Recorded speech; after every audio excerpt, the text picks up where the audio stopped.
Job చేస్తుంటే ఈ రకంగా వాళ్ళ వీడియో కాల్లో మరి ఒకరితో పలికించు నువ్వు ఒక అబద్ధం చెప్పేది కాదు వీడియో కాల్లో మాట్లాడిచ్చాడు ఎస్ఐ అని చెప్తున్నావు మరి ఒక్కరితో అయినా మీరు పలికించగలరా అనవసరంగా మీరు పోలీసుల మీద కూడా పోవడం అది తప్పు అని చెప్తున్నాం.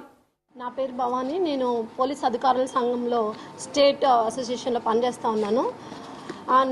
నిన్నటి దినం సత్యసాయి జిల్లాలో గౌరవ మాజీ ముఖ్యమంత్రి వైఎస్ జగన్మోహన్ రెడ్డి గారు పోలీసుల గురించి మాట్లాడుతూ పోలీసులు అందరి బట్టలు ఊడదీస్తాను అనడం, పోలీస్ శాఖలో మహిళా ఉద్యోగులు కూడా పనిచేస్తున్నారనే విషయం మాజీ ముఖ్యమంత్రి అయినటువంటి వైఎస్ జగన్మోహన్ రెడ్డి గారికి తెలీదా?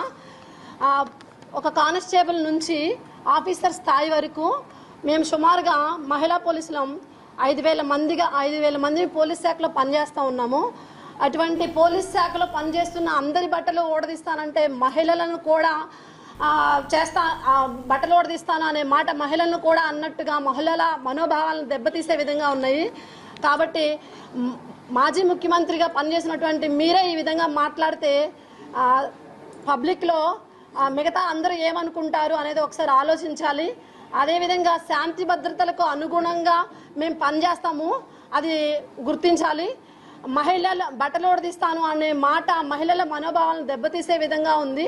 కాబట్టి మాజీ ముఖ్యమంత్రి వైఎస్ జగన్మోహన్ రెడ్డి గారి వారి అనుచిత వ్యాఖ్యలను వెంటనే వెనక్కి తీసుకోవాలని పోలీస్ అధికారుల సంఘం తరఫు నుంచి నేను డిమాండ్ చేస్తూ ఉన్నాను. లేదంటే చట్టపరంగా మేము న్యాయస్థానాన్ని ఆశ్రయిస్తామని ఈ సందర్భంగా తెలుపుతున్నాను.